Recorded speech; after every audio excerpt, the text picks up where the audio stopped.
All right, good morning, good evening everyone. Kung saan kayo sa mundo ngayon. Thank you very much for joining us for this latest episode. As I promised, eto na, pag-usapan natin ang mga issues na we discussed more in generic terms in past episode. As you remember, dun sa episode natin, including with former Senator Trillanes, we discussed the issue of AFP modernization. I also had a number of pieces recently dun sa etong $36 billion over 10 years AFP modernization program. But as they say, and like amateurs discuss strategy, experts discuss logistics, or something like that. So in that regard, I thought of a perfect person. We also had on our podcast in the past, and of course, also I had the pleasure of also having him on my own television programs, the Signal TV, TV5. Thank you very much, Professor Ong, Admiral Ong, for joining us. Good evening, Richard. Good morning here in Manila. Good morning. Eto na, eto na. Okay, let's get the ball rolling. Yeah, I mean, first, first of all, what is your general impressions of itong announcement na we're gonna put aside what 2 trillion pesos over the next 10 years, or at least that's the plan, for third horizon. In fact, I think the term they're using is re-horizon 3. Pagdating sa revised AFP modernization, which former president, the late President Aquino commenced more than a decade ago. What is the good, the bad, and ugly, if I can put it that way. Or what are your general impressions about it first, Admiral, before we go into the details? Okay, number one, the good side of it is finally we have it's a manifestation of commitment of the national government to support yung modernization ng armed forces of the Philippines. It's been a long time forthcoming. We have a lot of things to catch up in terms of capabilities. Okay. Not naman a negative side, but some things that we have to cross the T's in some areas. We need to also look at yung alignment between the modernization program and yung strategy natin to address various concerns. Not only West Philippine Sea, kasi as well as other security concerns. The second aspect of that is yung force structure, your organization.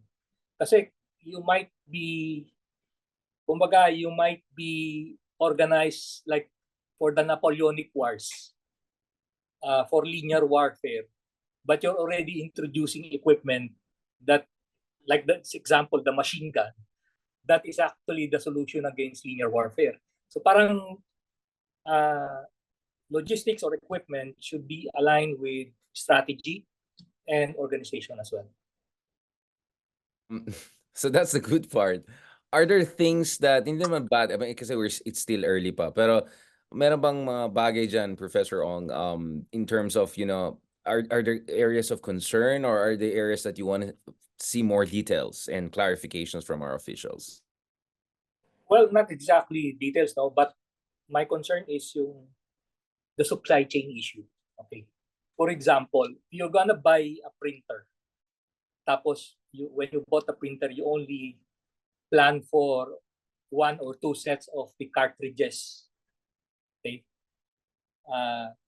For it, then you need to look at yung supply of cartridges. In this case, when you buy the equipment, you have to look at yung logistics train to support that in terms of sustainability.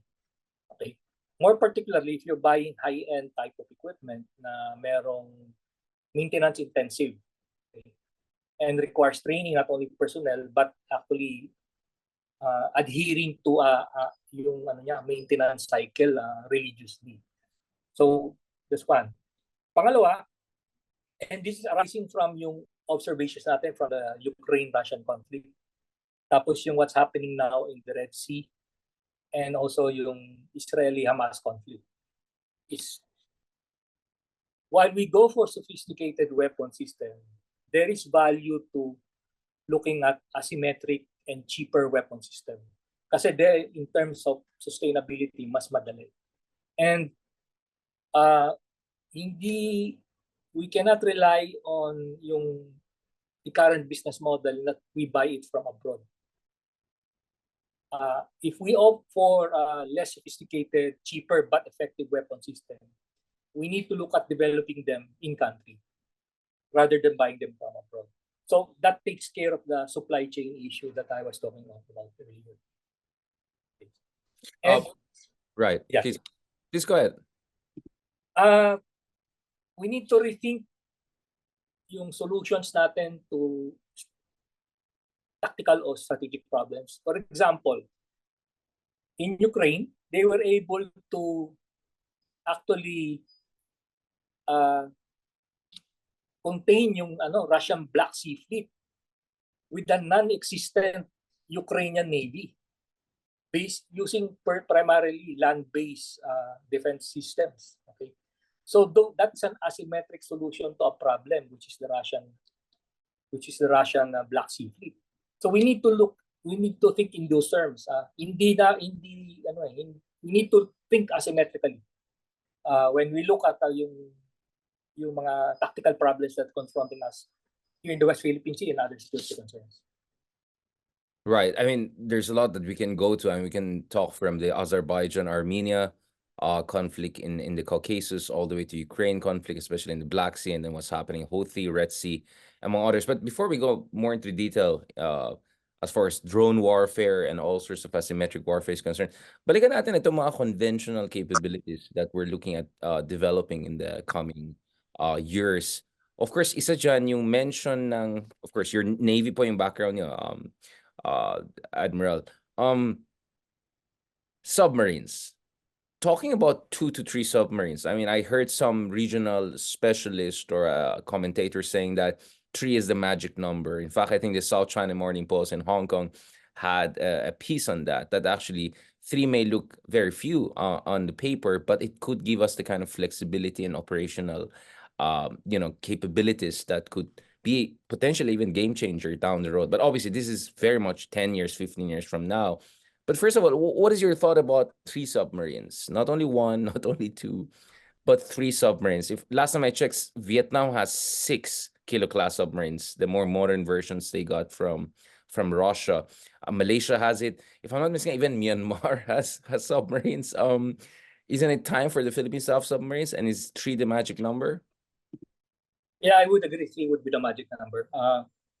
No, even now, currently, the Navy, the Philippine Navy uses the 3 concept. Okay, so normally it's 1 is up, 1 is under training, 1 is under maintenance. So that's the minimum.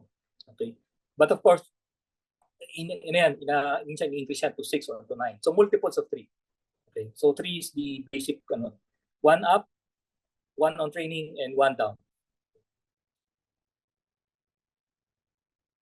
In terms of the submarines, a number of countries have come forward. France, of course, at least on the surface, looks like one of the leading candidates here. We also have South Korea, which has already been a major provider to us in terms of naval capabilities. Spain, España, I think offered to even build yung naval base somewhere in the Visayas region, I think, if I'm not mistaken.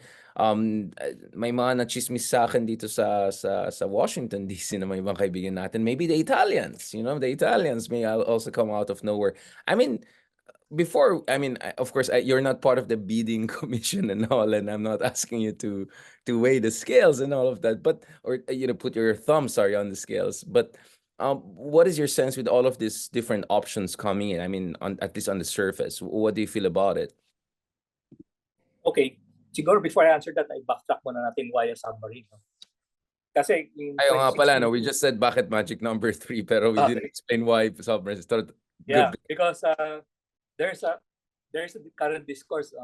There's other side that are actually criticizing that project. Okay, masyado expensive. Okay, when we went to do this, yung discourse on do we acquire a submarine, tinrain namin yung problem sa ang major challenge natin sa South China Sea is the PLA Navy surface fleet. Okay, we're talking about the destroyers, the frigates, and corvettes nila, and it's the preponderance of surface forces in the South China Sea. Okay, wag na natin isama yung rito, yung Chinese Coast Guard saka yung militia, kasi that in itself also already complicates the situation in terms of numbers. Okay, so the solution namin is asymmetric. We cannot confront a surface fleet that is superior to us in number and capability with an equally surface fleet then. Okay? For one, we do not have the industrial capacity that China has. Yung shipbuilding capability niya. We don't, even the US has problems, okay, to match that. So, parang symmetric solution will not work. So, we opted for asymmetric. So, dalawa yun actually sa solutions namin. Sorry, Admiral, for the purpose of our audience, when we say symmetric, meaning head-to-head, no? I mean, like on a conventional basis. Equal capability. So, kung barko yun siya, barko rin sa'yo. Right. Okay. And when you say asymmetric is not necessarily one-to-one correspondence, but actually you can still match it, kind of jiu-jitsu your way through it. I mean, we're just trying to explain to folks who are not into the defense lingo and all of. Okay, so yeah. So, yung dalawa yung solutions namin doon. One of them is the BrahMos anti-ship missile system, which is for delivery na. The second one is submarine, which is still under contention in terms of actually acquiring it.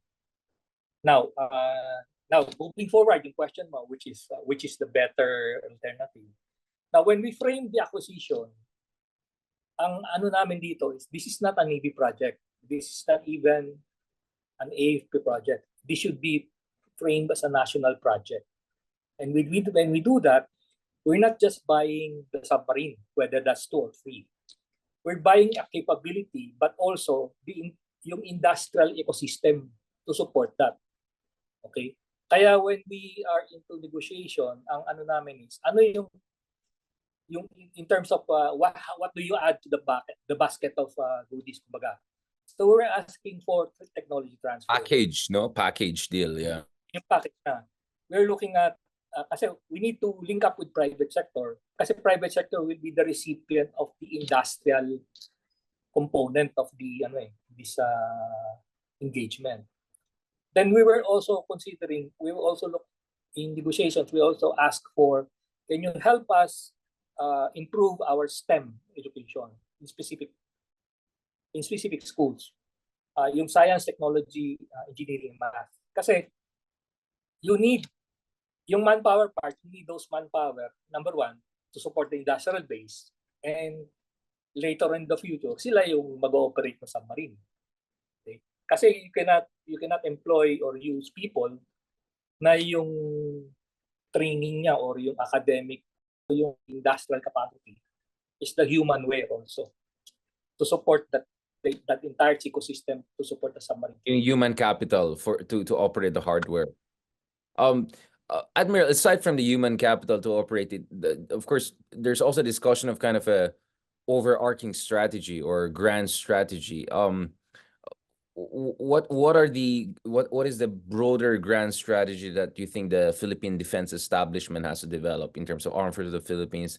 You know, I mean, we can talk about the military industrial complex. We can talk about people who are running it, but there should be also kind of an overarching strategy, right? If you're going to build a formidable or decent navy, at least for a mid-sized country like the Philippines.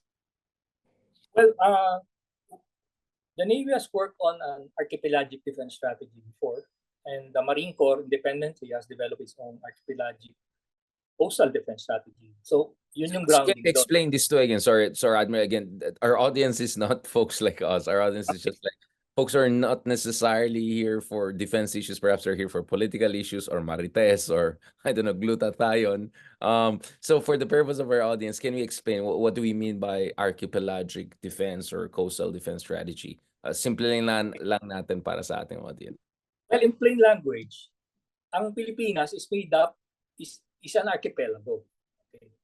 So we are made up of 7,100 islands, low tide. Okay, so we need to defend all of those islands within yung archipelago natin. Because of the unique nature of an archipelago, meaning multiple islands dispersed, and different ingress-egress o maraming daungan papasok. Okay. For the Philippines alone, we have 7 archipelagic straits that we need to secure and defend. Okay. So yun yung nature ng archipelago.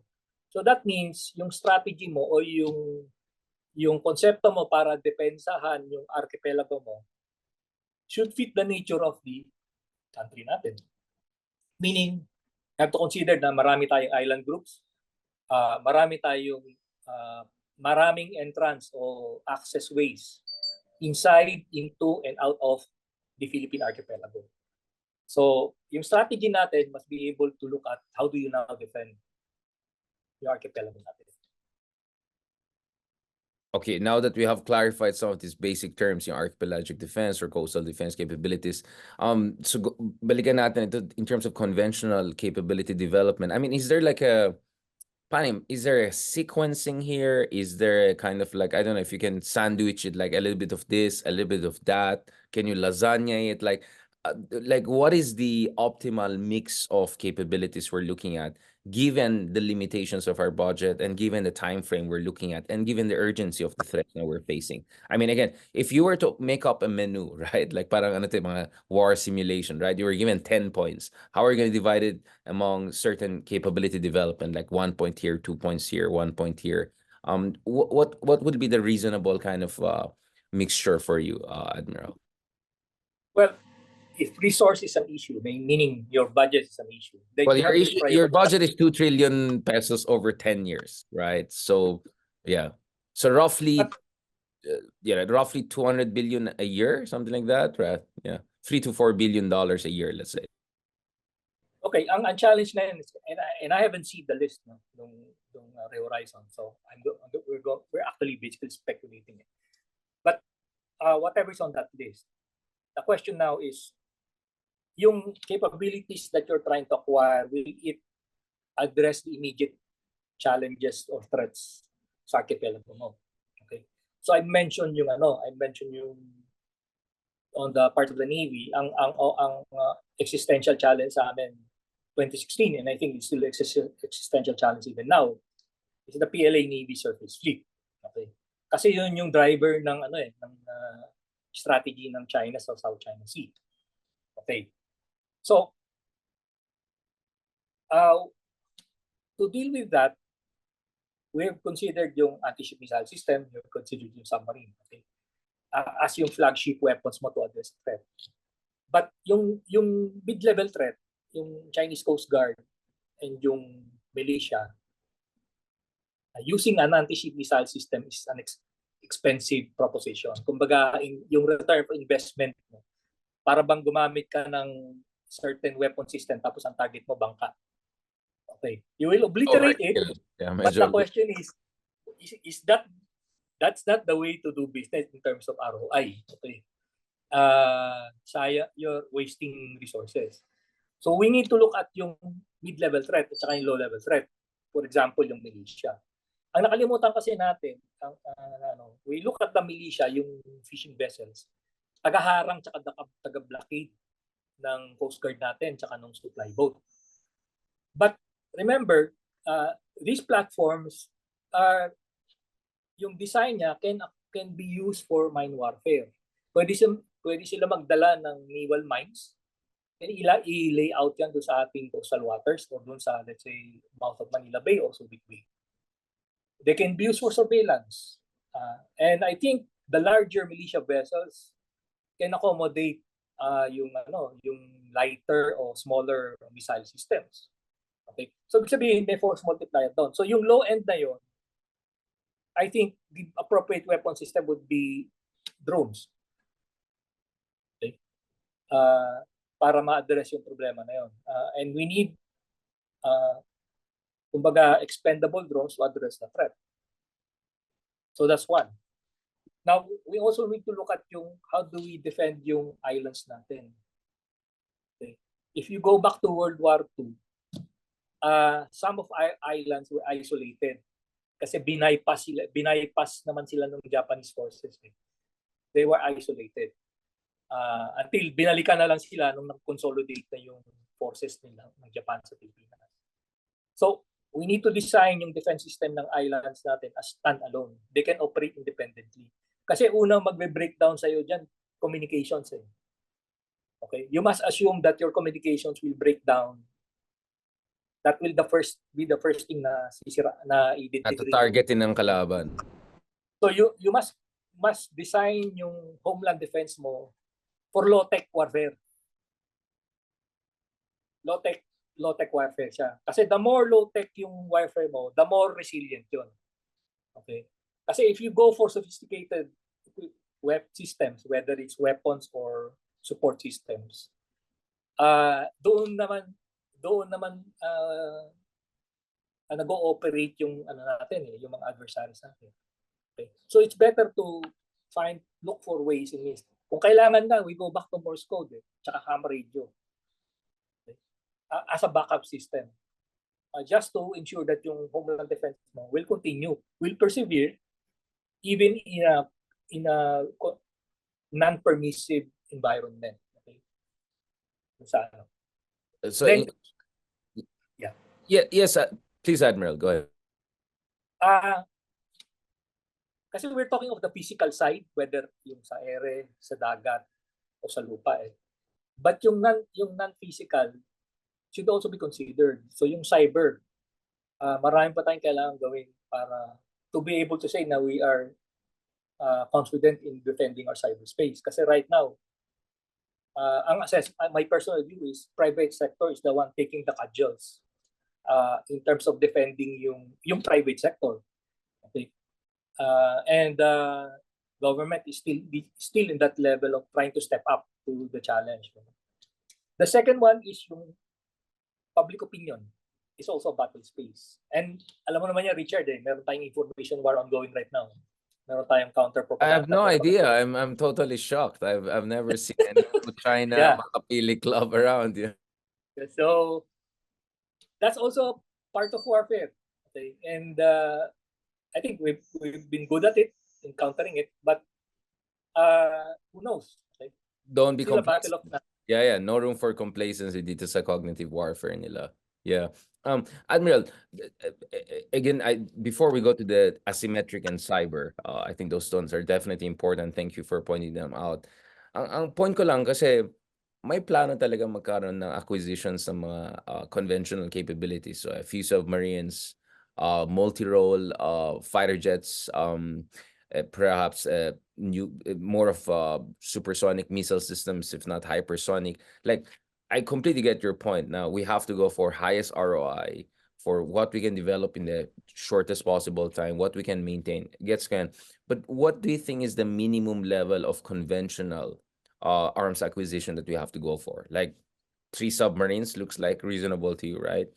I know this is your Navy, but in terms of fighter jets capabilities, are we looking at 2 or 3 squadrons? Realistically, what kind of multi-role vessels are we looking at as most reasonable, given you're facing a country like China, which has, I think, 2 5th-generation developed fighter jets programs already. So when one of the largest, so what are we looking at in terms of the minimum conventional capabilities we should have before putting a bigger part of our eggs perhaps in the basket of asymmetric and cyber warfare and all? Okay. So I'll defer to the Air Force in terms of number of squadrons. I think they tapped it to 3 squadrons. I will look at it, ano yung mission na gusto mo i-perform. Okay. So, historically, the Air Force, because of yung counterinsurgency campaign natin, ang primary mission niya was close air support. Okay. Supporting the army or the infantry in counterinsurgency operations. That has been its principal role for the past few decades. Now, I think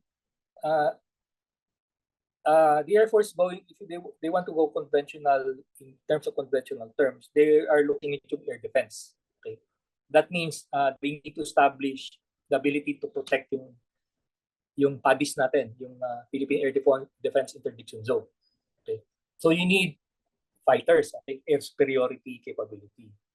Okay, so maaaring yung tinitingnan nila. Ang aking concern naman is ganun pa rin, yung PLA Navy Surface Fleet. So, if I were to ask the Air Force, I would ask them, can you also consider the ability of your multi-role aircraft to carry anti-ship missile systems? Kasi that will give us more ability to actually counter yung surface fleet nila. Okay, so that's what I'm going to ask a Navy person na sana one of the squadrons will be designed as naval strike for naval strike requirements. Okay. For air defense naman, it's not that we're talking at merong guns versus missile dichotomy din. Guns and butter, or you mean trade-off? Guns versus missile. In terms of yung air defense. Kasi missiles are expensive. Okay? But I think one of the lessons, again, from the Ukraine-Russian conflict was they've used an older German anti-air defense system, which is gun type. Okay? And I'm tying this up to yung discussion ko earlier about supply chain. Kasi mas madali yung supply chain mo kung bala yung ano mo, yung pinaka primary munition mo compared to missile, which is more expensive. So maybe consider a mix if not possible na ano, because a purely missile based air defense system might be too expensive for us. So may konting old school style na ganun, Rambo style. May konting Rambo, medyo may konting high-tech tayo. But there are I think Turkey is one. There are providers of gun type air defense system. Yeah. Na modern na, hindi yung lumang Hindi yung Rambo. Si Rambo ang naisip ko, nakaganyan siya daw sa ratetan yung mga. Okay, what about yung mga systems like HIMARS or the Javelin missile, some of these things that many thought could be game changers. At least we saw in the initial phase of the invasion of Russia how some of the systems were very effective. What is your take on those issues? More army yata yun though. This is more in the realm of army siguro na pag HIMARS and all. I think HIMARS is a current conversation between our armed forces natin and the US forces. But yung HIMARS na alam natin is for land warfare. Okay? I'm not sure kung na-perfect na nila yung HIMARS na pwede gamitin for maritime environment. But if there is, I think that would be a good acquisition as well. Kasi we need to balance off yung BrahMos natin, anti-ship missile system, is I think our range is around 290 kilometers. Okay? So that takes care of our exclusive economic zone. But for shorter ranges, you need a shorter range weapon system. So I think the HIMARS is a good or a similar system with similar capabilities would fill up that gap. Now, I think we kind of covered some of the conventional part. Although, I know you're more a Navy guy, so sorry kung I put you on the spot, Admiral, on the Air Force part. Although we are all following what's happening with the Air Force. Some are saying within days we may have some sort of a confirmation whether we're going to go for Gripen with Sweden over the F-16 from the United States. I think this will later on bring us to the more serious, just a serious conversation about U.S.-Philippine alliance, especially as I speak to you now from Washington, D.C. But before going there, dito sa U.S.-Philippine alliance, partnerships, etc., let's talk about the asymmetric part a little bit more.